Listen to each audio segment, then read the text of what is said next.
Welcome to HTV life. இன்னைக்கு வீடியோவில் என்ன பார்க்க போகிறோன்னா, இந்தியாவோட ரொம்பவும் புகழ்பெற்ற யோகியா இருக்கக்கூடிய ஈஷா என்கிற இந்திய அறக்கட்டளை நிறுவனத்தை நிறுவியவர் தான் ஜக்கி வாசுதேவ். அவருடைய வாழ்க்கை வரலாறு தான் இன்னைக்கு பார்க்க போகிறோம். அதுக்கு முன்னாடி என்னோட சேனலை ஃபர்ஸ்ட் டைம் விசிட் பண்ணிங்கன்னா மறக்காமல் இந்த வீடியோவுக்கு லைக் போட்டு என்னோட சேனலை சப்ஸ்கிரைப் பண்ணிக்கோங்க. வாங்க வீடியோக்குள்ளே போகலாம். ஜக்கி வாசுதேவ பெரும்பாலும் சத்குருன்னு தான் நம்ம சொல்கிறோம். ஏன்னா அவருடைய இயற்பெயருங்கிறது பெரும்பாலும் தெரியல. ஜக்கி வாசுதேவ் அவர்கள் ஈஷா அறக்கட்டளைய எந்த ஒரு லாப நோக்கமும் இல்லாம தான் இந்த ஒரு அமைப்பை உருவாக்கி இருக்காரு. ஜக்கி வாசுதேவ் அவர்கள் இந்த ஈஷா யோக நிறுவனத்தை உலகம் முழுவதும் யோகா தொடர்பான நிகழ்ச்சிகளை நடத்திக்கிட்டு தான் வராரு. ஜக்கி வாசுதேவ் அவர்கள் ஒரு டீச்சராக இருக்காரு, ஒரு மோட்டிவேஷனல் ஸ்பீக்கராக இருக்காரு, அதை தொடர்ந்து ஒரு ஆன்மீக குருவாகவும் இருந்துக்கிட்டு வராரு. ஜக்கி வாசுதேவ் அவர்களுடைய தந்தை ஒரு கண் மருத்துவராக இருந்திருக்காரு. அதை தொடர்ந்து ஜக்கி வாசுதேவ் அவர்களும் ரயில்வேல வேலை பார்த்துட்டு வந்திருக்காரு. இவங்க ரயில்வேல ஒர்க் பண்ணனாலும் சரி, அவர் ஒரு கண் மருத்துவராக இருந்த காரணத்தினாலேயுமே அடிக்கடி அவங்க டிரான்ஸ்ஃபர் ஆகிற நிலைமையும் ஏற்பட்டிருக்கு. இந்த ஒரு காரணத்தினாலேயே ஜக்கி வாசுதேவ் அவர்களுக்கு டிராவல்னா ரொம்பவும் பிடிக்குமா. அது மட்டும் இல்லாமல் ஜக்கி வாசுதேவ் அவர்களுக்கு காட்டில் ரொம்ப நேரம் இருக்கிறதுனா ரொம்பவும் பிடிக்குமா. அவருடைய நேரங்களை பெரும்பாலும் காட்டில் தான் மணிக்கணக்கில் செலவிடுவாராம். இன்னும் சொல்லப்போனால் கொஞ்ச நாள் அங்கேயே தங்கி விடுவார்னு சொல்லப்படுது. ஜக்கி வாசுதேவ் அவர்கள் சின்ன குழந்தையா இருக்கும் பொழுது ஏதோ நடந்த சில நிகழ்வுகள்னால அவருக்கு பாம்புகள் பிடிக்கிறதுக்கு ஆரம்பிச்சிருக்கு. அதை தொடர்ந்து அவர் ஓரளவு இளமை பருவத்தில் வரும்பொழுது அவருக்கு மோட்டார் பைக்னா ரொம்பவும் பிடிக்க ஆரம்பிச்சிருக்கு. அந்த ஒரு காரணத்தினாலேயே நிறைய மோட்டார் பைக்ஸும் வாங்குறாரு, நிறைய டிராவல்ஸும் பண்ண ஸ்டார்ட் பண்றாரு. காலேஜ் முடிச்ச கையோட ஒரு தொழிலதிபராகவும் மாறுறாரு ஜக்கி வாசுதேவ் அவர்கள். இவருக்கு 25 வயசு நடந்துட்டு இருக்கும் பொழுது ஆன்மீகம் பக்கம் இவருடைய கவனம் திரும்புது. அதை தொடர்ந்து முழு கவனத்தையுமே தன்னை ஒரு ஆன்மீகவாதியாகவே மாத்திக்க ஆரம்பிக்கிறாரு ஜக்கி வாசுதேவ் அவர்கள். அதை தொடர்ந்து ஜக்கி வாசுதேவ் அவர்கள் ஒரு யோகா ஆசிரியராகவும் மாறுறாரு. யோகா கலையை நல்லா கற்றுக்கிட்ட ஜக்கி வாசுதேவ் அவர்கள் அப்போதான் ஈஷா அறக்கட்டளைன்னு ஒரு நிறுவனத்தை ஸ்டார்ட் பண்ணுறாரு. சத்குரு ஜக்கி வாசுதேவ் அவர்களுடைய உண்மையான பேர் ஜெகதீஷ். ஜெகதீஷ் 3ஆம் தேதி செப்டம்பர் மாதம் 1957 வருஷம் கர்நாடகாவில் உள்ள மைசூரில் பிறந்திருக்காரு. அவருடைய தாயார் பெயர் சுசீலா, அவருடைய தந்தையார் பெயர் டாக்டர் வாசுதேவ். இவருடைய தாய்மொழி தெலுங்கு. ஜெகதீஷ் அவர்களுக்கு 1 பிரதரும் 2 சிஸ்டர்ஸும் இருக்காங்க. ஜக்கி வாசுதேவ் அவர்கள், அதாவது ஜெகதீஷ், சின்ன வயசில் இருக்கும் பொழுது எப்போதும் சுறுசுறுப்பாகவும் புத்திசாலித்தனமாகவும் தான் இருப்பாராம். எந்த ஒரு விஷயமா இருந்தாலும் தனியாகவே சால்வ் பண்ணுறதுல ரொம்பவும் புத்திசாலித்தனமாக உள்ளவர்னு சொல்லப்படுது. அது மட்டும் இல்லாமல் எப்போதுமே காட்டுக்கு போனாருன்னா பாம்புகளை எப்போதுமே கவனிச்சுக்கிட்டே இருப்பாராம். அதிலேயே அவருடைய நேரத்தையுமே கழிச்சதாக சொல்லப்படுது. ஜெகதீஷ் தன்னோட 12வது வயசான முக்கியமான யோகா ஆசிரியரான மல்லடிஹள்ளி ஸ்ரீ ராகவேந்திரா சுவாமிகளோட அவருடைய நட்பும் தொடருது. இந்த சுவாமிஜி கிட்ட எளிய முறையில் நிறைய யோகாசனத்தை கற்றுக்கிறாரு. அது மட்டும் இல்லாமல் தன்னோட கிளாஸஸை ஒரு நாள் கூட மிஸ் பண்ணாமல் தொடர்ந்து கற்றுக்கவும் ஆரம்பிக்கிறாரு. தன்னோட ஸ்கூலிங்கையும் முடிக்கிறாரு ஜக்கி வாசுதேவ். தன்னோட ஸ்கூலிங்கை முடிச்சதுக்கப்புறம் மைசூர் யூனிவர்சிட்டியில் தன்னோட BA இங்கிலீஷை கண்டினியூ பண்ணுறாரு. இந்த ஒரு கல்லூரி காலத்தில் தான் இவருக்கு மோட்டார் பைக் மேலே இன்ட்ரெஸ்ட் இன்னும் அதிகமாகுது. மோட்டார் பைக் டிராவல் மூலம் இவருடைய பணம் சம்பாதிக்கிறதுங்கிறது இன்னும் அதிகமாகுது. ஜெகதீஷ் தன்னுடைய கல்லூரி வாழ்க்கையை முடிக்கிறாரு. அதை தொடர்ந்து ஒரு தொழிலதிபராக மாறுறாரு ஜக்கி வாசுதேவ். ரொம்பவும் புத்திசாலித்தனமாகவும் இருந்திருக்காரு. அதை தொடர்ந்து கடின உழைப்பாளியாகவும் இருந்திருக்காரு ஜக்கி வாசுதேவ். இவர் எந்தெந்த விஷயத்தில் ஆண்டர்பிரனராக இருந்திருக்காருன்னா, முதல்ல கோழி பண்ணையை நிறுவியிருக்காரு. அதை தொடர்ந்து செங்கல் வேலை செய்யும் இடம், அதை தொடர்ந்து கன்ஸ்ட்ரக்ஷன் டிபார்ட்மெண்ட்டை ஸ்டார்ட் பண்ணியிருக்காரு. இந்த வேலைகள் அனைத்தும் நல்லாவே போயிட்டுருக்கு. தன்னோட டிகிரி முடித்து தன்னோட தொழிலில் வெற்றிகரமாகவுமே நடத்திக்கிட்டு இருந்திருக்காரு ஜெகதீஷ் அவர்கள். 1982 வருஷம் செப்டம்பர் 23ஆம் தேதி நடு பகலில் அவருக்கு ஏதோ ஒரு மாற்றம் ஸ்டார்ட் ஆக தொடங்கியிருக்கு. அந்த வழி தான் அவருக்கு ஆன்மீகம்ங்கிறது ஆரம்பிக்குது. ஆன்மீகத்தில் அவருடைய ஆர்வம் இன்னும் அதிகமாகுது. இந்த ஆன்மீகத்தை வச்சு இவர் ஃப்யூச்சரை பற்றி நினைக்க ஆரம்பிக்கிறாரு. அந்த வகையில் அவர் அமைதியாக இருக்க இடத்துக்கு போகணுங்கிற காரணத்துக்காக ஷாமுண்டிங்கிற ஒரு மலையில் அமர்றாரு ஜெகதீஷ் அவர்கள். அந்த இடத்துல தான் அவருக்கு ஒரு ஆழ்ந்த ஆன்மீக ஞானமும் கிடைக்கிது. இந்த ஒரு விஷயத்தை தொடர்ந்து தன்னோட தொழில் அனைத்துமே தன்னோட ஃப்ரெண்டு கிட்ட சரண்டர் பண்ணுறாரு. இன்னும் நம்ம ஆன்மீகத்தில் நிறைய கற்றுக்கணுன்னு அவருக்கு ஆர்வம் வருது. அந்த ஒரு காரணத்துக்காகவே ஆன்மீகத்தோட பயணத்தை இன்னும் மேற்கொள்கிறாரு. இந்த ஒரு நிலையை எப்படி நம்ம மக்கள்கிட்ட விரிவுபடுத்தலாம், மக்கள்கிட்ட எப்படி கொண்டு சேர்க்கலாங்கும் பொழுது அவருக்கு யோகாங்கிற ஒரு யோசனையும் வருது. நம்ம யோகாவை பற்றி தெளிவாக தெரிஞ்சுக்கணும், அதில் உள்ள சயின்ஸ் எல்லாத்தையுமே கற்றுக்கிட்டு மக்கள்கிட்ட கொண்டு சேர்க்கணும்னு ஆசைப்படுறாரு ஜெகதீஷ் அவர்கள்.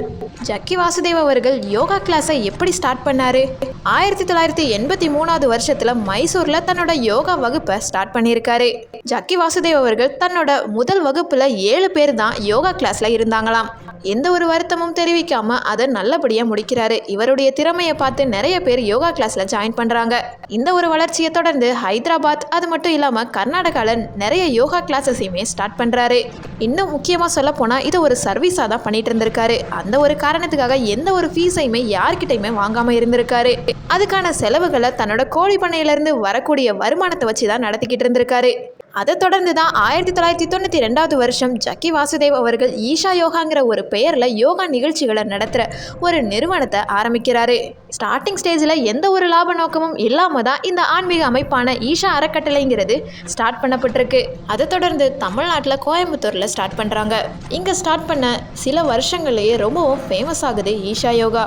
ஜக்கி வாசுதேவ் அவர்கள் இந்தியாவில் மட்டும் தன்னோட யோகா வகுப்புகளை முடிக்காமல் America, England, Lebanon, Singapore, Canada, Malaysia, Uganda, China, Nepal, Australia இந்த மாதிரி பல நாடுகளில் தன்னோட யோகா கிளாஸஸை, அது மட்டும் இல்லாமல் பல ப்ரோக்ராம்ஸையுமே இன்னைக்கு வரைக்கும் நடத்திட்டு வராரு. இந்த ஈஷா யோகா அறக்கட்டளை மூலம் ஜக்கி வாசுதேவ் அவர்கள் நிறைய சோஷியல் சர்வீசஸும் பண்ணியிருக்காங்க. அதன் நோக்கமாக 2003 வருஷம் ஏழைகளோட வாழ்க்கை தரத்தை மேம்படுத்துகிற ஒரே காரணத்துக்காக ARRங்கிற ஒரு அமைப்பை ஈஷா கிரியேட் பண்ணியிருக்கு. இதன் மூலமாக இந்தியாவில் உள்ள தமிழ்நாடு முழுவதுமாக ஆயிரக்கணக்கான கிராம மக்களுக்கு நிறைய ஹெல்ப் பண்ணியிருக்காங்க. இதுவே இவங்களுடைய நோக்கமாகவும் இருந்துட்டு இருந்திருக்கு. ஜக்கி வாசுதேவ் அவர்கள் தமிழ்நாட்டோட சுற்றுச்சூழலை பாதுகாக்கிறதுக்காக 2004 வருஷம் ஈஷா அறக்கட்டளை மூலம் PGH, அதாவது ப்ரொஜெக்ட் கிரீன் ஹேண்ட்ஸுங்கிற ஒரு சர்வீஸை ஸ்டார்ட் பண்ணியிருக்காங்க. அதாவது இதனுடைய நோக்கங்கிறது இந்த மாநிலத்தில் இயற்கை சூழலை பாதுகாக்கிறதுக்காகவும் இயற்கை சூழலை அதிகப்படுத்துறதுக்கான நோக்கத்திற்காகவும் இந்த அமைப்பை தமிழகம் முழுவதும் 114 மில்லியன் மரங்களை நடுவதற்கான நோக்கமாக இருந்திருக்கு. ஜக்கி வாசுதேவ் அவர்கள் உலக புகழ் பெற்ற ஒரு நபராக இருந்துகிட்டு இருக்காரு. அது மட்டும் இல்லாமல் பல மாநாடுகளில் தன்னோட நோக்கங்களை நிறைய முன் வச்சிருக்காரு. அதை தொடர்ந்து உலகம் முழுவதுமாக சென்று பல நிகழ்ச்சிகளை கிரியேட் பண்ணி நிறைய பேசியும் இருக்காரு. அதை தொடர்ந்து 2006, 2007, 2008 மற்றும் 2009 வருஷத்தில் ஜக்கி வாசுதேவ் அவர்கள் உலக பொருளாதார மன்றம் குறித்தும் பேசியிருக்காரு. இவ்வளவு திறமைகளை தாண்டி ஜக்கி வாசுதேவ் அவர்களுக்கு எழுதுறதுனா ரொம்பவும் பிடிக்குமாம். அதன் வகையில் 8 மொழிகளில் 100க்கும் மேற்பட்ட தலைப்புகளில் நிறைய கட்டுரைகளும் எழுதியிருக்காரு. அதை தொடர்ந்து ரொம்பவும் திறமையான ஒரு கவிஞராகவும் நடமாடுறாரு. சில நேரங்களில் கவிதைகள் எழுதுறதும் இவருடைய பொழுதுபோக்காக இருந்துட்டுருக்கு. அதன் நோக்கமாக 2017 வருஷம் சத்குரு ஜக்கி வாசுதேவ் அவர்கள் வடிவமைத்த 112 அடி ஆதியோகி சிவன் சிலையை பிரதமர் நரேந்திர மோடி அவர்களால் ஈஷா யோகா மையத்தில் திறந்து வைக்கப்பட்டது. அதே வருஷத்தில் தான் ஜக்கி வாசுதேவ் அவர்கள் நதிகளுக்கான பேரணிங்கிற ஒரு திட்டத்தையுமே ஸ்டார்ட் பண்ணியிருக்காரு. இந்த ஒரு திட்டத்தோட நோக்கம் என்னன்னா, தண்ணீர் பற்றாக்குறை, அது மட்டும் இல்லாமல் ஆறுகளோட மாசுபாடு, இது குறித்து மக்களுக்கு விழிப்புணர்வை ஏற்படுத்துறது தான் இதனுடைய நோக்கமாக இருந்துட்டு இருக்கு. ஜக்கி வாசுதேவ் அவர்கள் ஈஷா அறக்கட்டளை நிறுவனத்தை தொடங்கினதுக்கு அப்புறமா யோகாவுக்கு ரிலேட்டிவாக இருக்கக்கூடிய அனைத்து நிகழ்ச்சிகளையுமே நடத்தியிருக்காரு. அதை தொடர்ந்து நிறைய சோஷியல் சர்வீசஸையுமே நடத்திக்கிட்டு வராரு. ஈஷா அறக்கட்டளை இன்னைக்கு வரைக்கும் 9 மில்லியனுக்கும் அதிகமாக தன்னார்வலர்களை வச்சிருக்காங்க. இவங்களோட இணைந்து ஐக்கிய நாடுகளோட பொருளாதார மற்றும் சமூக கவுன்சில், இந்த ஒரு சர்வதேச அமைப்பும் சேர்ந்து செயல்படுறாங்க. இந்த ஒரு அமைப்பு உலகம் முழுவதுமா, அதாவது பல நாடுகளில் தன்னோட சேவைகளை செஞ்சுக்கிட்டு வராங்க. ஜக்கி வாசுதேவ் அவர்கள் வாங்கின விருதுகள்னு பார்த்தோன்னா, ஜக்கி வாசுதேவ் அவர்கள் ஸ்டார்ட் பண்ண PGH, அதாவது ப்ராஜெக்ட் கிரீன் ஹேண்ட்ஸ், இந்த அமைப்புக்காக ஜூன் 2010 வருஷம் இந்திரா காந்தி பரியவன் புரஸ்கார் விருதை இந்திய அரசு வழங்கியிருக்கு. அதை தொடர்ந்து சுற்றுச்சூழல் பாதுகாப்பு துறையில் ஜக்கி வாசுதேவ் அவர்கள் நிறைய பணிகளை செஞ்சிருக்காரு.